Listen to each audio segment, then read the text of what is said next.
one of the best things I think that we can do for ourselves is to immerse ourselves in another world, and I cannot find a better way to do that than reading a good book. Now, it can be fiction, it can be self-development, it can be listening to a book on Audible, or even there's some free books uploaded on YouTube and Spotify now. I'll try to find some and link it in the description box below. But one of the main benefits, I think, of reading is just the escape of this reality, especially with a good fiction book. And I'm re-immersing myself in the world of Harry Potter now. I'm rereading it again in English now, and there's something so special and magical about reading Harry Potter in the fall in the UK. So it's I'm already halfway through the second book at this point. So reading more has the benefit of equipping you with different perspectives. I think we can all agree that that social media and its algorithms can create this echo bubble, this echo chamber around us, when all the ads are personalized to us, to appeal to us, to make us buy more, or we follow people that we tend to agree with, so we're not really opposed to any different perspectives. And reading is a really good way, and a really nice and slow way of you just unilaterally consuming knowledge in a different viewpoint without there even be the chance of commenting or stating your opinion or even arguing. So it's a nice and mellow way of unwinding and just taking care of yourself and just taking care of your soul approaching fall for 2020. It's just, I think it's one of the best things that you can do. So pick up one of your favorites. I think it's really soothing to pick up one of your favorite books and reread it, or just try to find lists that on Pinterest. There's a lot of lists that you can just search. I don't know, Rory Gilmore reading list, or Meghan Markle's reading list, or Oprah Winfrey's book club, and there's a bunch of lists of really great books to get your hands on. So read more. Another really good way of getting more rest and a better night's sleep is by putting some lavender oil on the edges of your pillowcase. I wouldn't recommend putting it on the sheets because it does tend to stain the darker ones, but if you put it on the edge of your pillowcase, it just, don't overdo it. You can get up in the middle of the night and smell fields of lavender. Just one drop, or one drop on your pillowcase, and maybe one drop around the knee area of your foot and of your foot, and that would make a really lovely drifting off to sleeping. I've picked up this a couple of years ago. I think it was like 5 years ago now already, when my grandma gave me some homemade lavender oil that she got from one of her friends, and ever since then I'm going back to my grandma's friend for a couple of bottles each year, and I use them for my sleep. I use them in bathtubs, or even put it on one of the throws when I'm taking a nap or when I'm reading at the end of the day. So just combining reading with lavender oil is just the best. So I highly recommend giving it a try. I will try not to get too extensive on this because I'm planning to do a lot more videos on it, but one of the best things that you can do to just lift yourself up, and one of the best things you can also do for your health, is to eat more plant foods, eat more fruits and vegetables. And not only are they really rich in fiber, which my lady friends is really great for your digestion, and it does speed things up, if you know what I mean. Not only do they have that, but they also are really hydrating. So and they are full of vitamins and minerals, and the closer you can get it to its original form. I'm talking about really big salads with raw carrots, raw cabbage, radishes, and get seasonal with your vegetables, the better. And the more local you can buy them, perfect. Because once you start eating more fruits and vegetables, it will get easier and easier to incorporate them as the seasons change. So one really good way of starting to eat more fruits and vegetables is to add a serving to your breakfast and lunch and dinner. So add an extra serving of fruit in the morning for your breakfast, add an extra serving of salad or steamed vegetables to your lunch, and maybe skip potatoes for dinner and swap it with some steamed vegetables. Potatoes are vegetables too. But you know what I mean, just eat more vegetables. They're really, really good for you. There might be some really good recipes coming in the future. Just saying. Oh, this is a big one. Limit your screen time.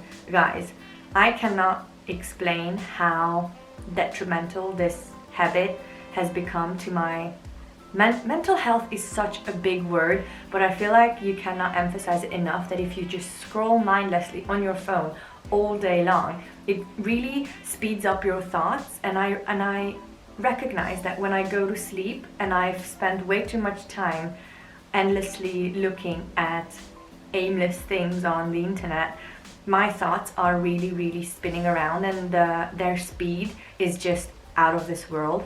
So the way I limit my screen time actually is when I get up in the morning around 5:30ish, I have a rule that I'm not touching my phone till I've finished with my morning coffee, which is around 7:15. That's when I will get on the phone the first time in the morning. And even I really like to push that even further out, because whenever I'm doing yoga in the morning and I've checked anything on my phone, I really like doing yoga when I'm chill and mellow and my thoughts are not racing all over the place. So it's a really good tip if you do yoga in the morning not to check your emails or Instagram or your messages right away.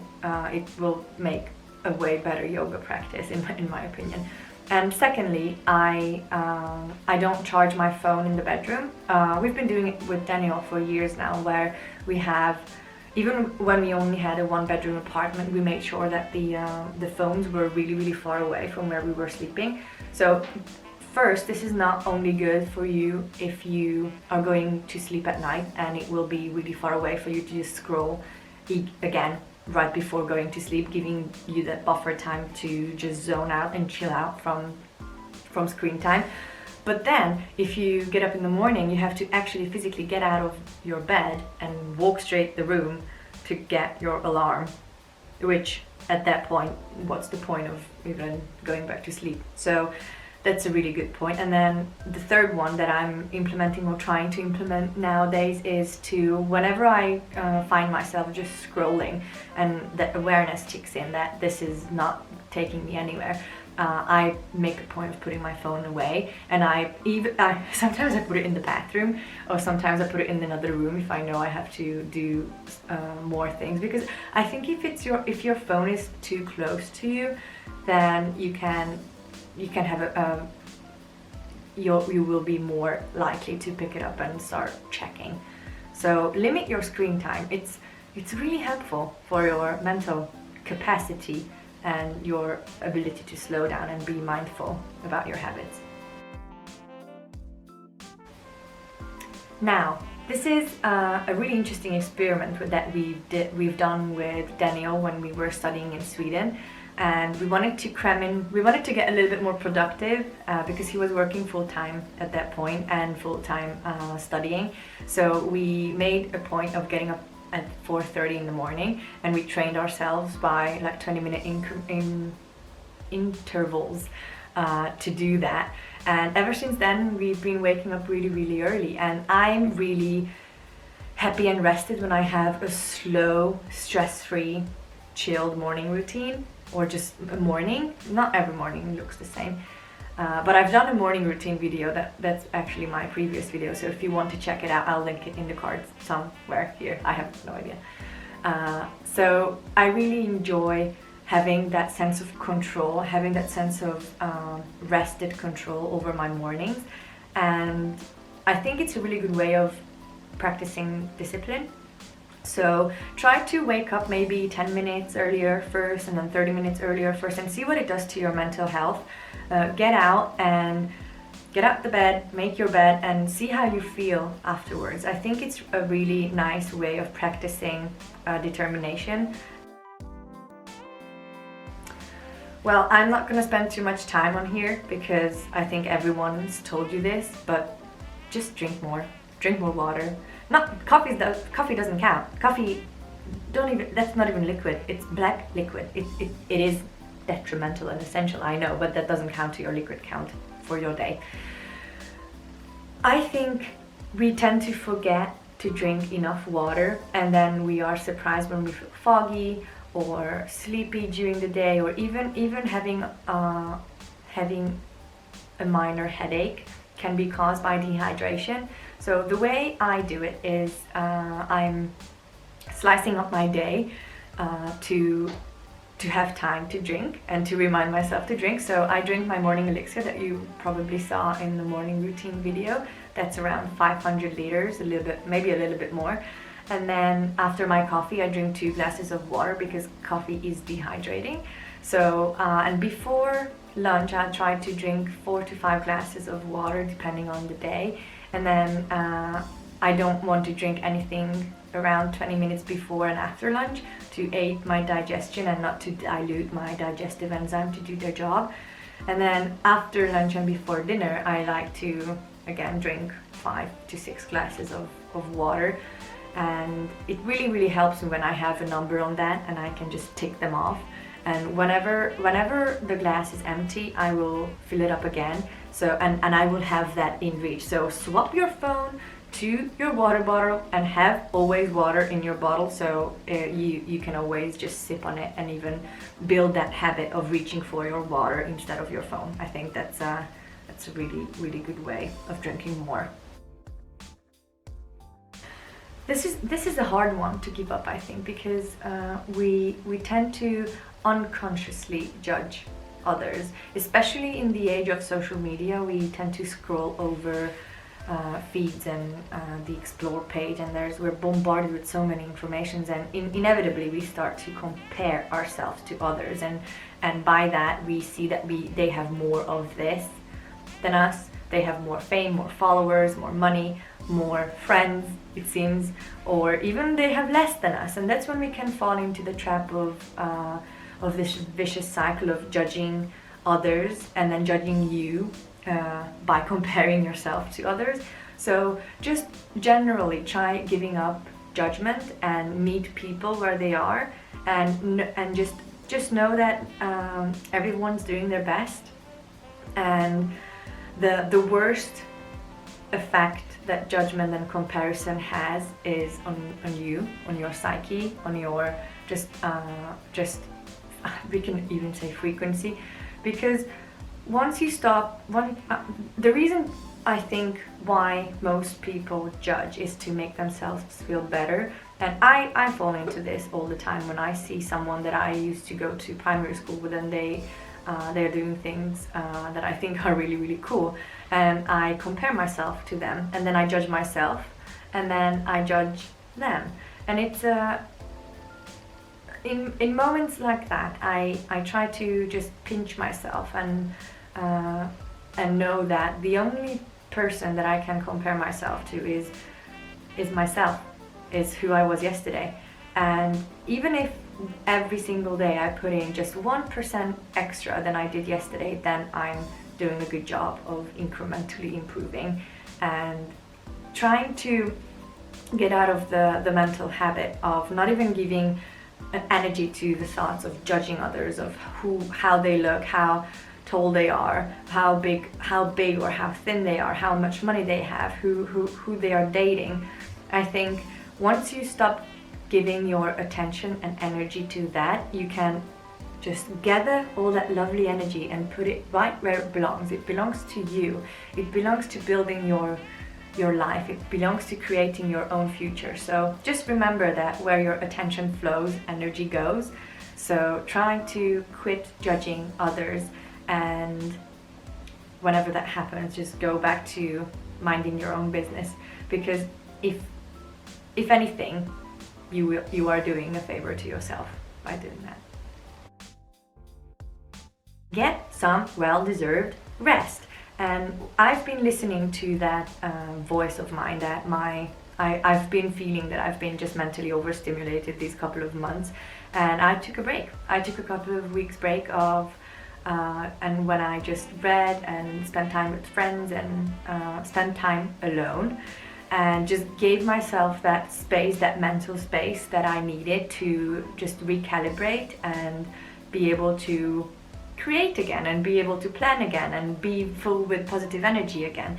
And the same goes to your physical health, physical state. When you're resting and when you have a proper night's sleep, that's when your cells, that's when your digestive system gets a break, that's when you're recharging, that's when you're rejuvenating. And that's why it's really, really important to have a really nice long stretch of sleep, have a really nice evening routine where you can wind down from the day and ease into the night. And I really want to emphasize that people don't pay enough attention to how they sleep and how much they sleep and how the quality of their sleep.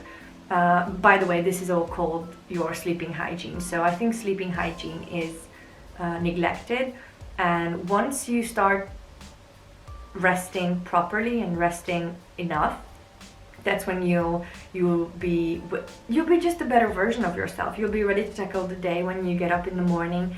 So be ready, because I'm filming an autumn evening routine just for that, so you can set yourself up for success, for a great night's sleep. So get some rest, people, and don't feel guilty about it, because if 2020 showed us anything, is that there's no rules apply. So if you want to take a nap in the middle of the day, amen to you. You do that. One of the most important habits that I've implemented, I don't even think it's already implemented, I'm aware of this, is to watch your self-talk. And what I mean by that is how you think about yourself, how you see yourself, and the sentences and the patterns, the thought patterns that keep repeating themselves in your head about you, about how you look, about where you should be in this time of your life. Again, comparing yourself to others. And these, what you have to understand is most of these most of this talk, it's not coming from you, it's coming from your conditioning. It could come from society, from your friends, from your family, of what they think of you, and then it just gets stuck in your head and you just repeat it. So try to be mindful of how you talk to yourself in your head. I know it sounds really neglectable, maybe just a really small thing, but it actually creates the atmosphere in your head of how you see yourself. So whenever you look in the mirror, try to think of a way to reaffirm that you've got this, you are enough, you're awesome, and I'm awesome, I've got this, I'm enough, and I can do this, and whatever I've done is the right thing, and if it wasn't the right thing, I've learned from it and I can move on. So watching our self-talk is really going to take us far. So don't be hard on yourself. I should look in the mirror and saying that to myself as well. So we shouldn't be hard on ourselves. The first person that we should be the kindest to is ourselves. Be kind, be understanding, be compassionate, and then expand that love to everyone around you. And we've reached the 10th really easy and inexpensive habit that you can implement to have a better end of 2020, which is breathing. Just have two breaths in during the day. Maybe the first one when you get up in the morning and you float into your consciousness, and then maybe the last one before you go to sleep is take a deep breath, let it go, and just think about all the things that you want to inhale. Inhale love again, inhale compassion, inhale positivity, and exhale the past. Exhale negativity, exhale stress, exhale anything that doesn't serve you anymore. And having this practice gives you time to give a break to your brain and to fill your lungs with life-giving oxygen, and just take a moment to appreciate yourself, to appreciate what you already have, to be thankful, and it will make a big change. It will be a big change in the start of your day, and at the end of your day. So breathe.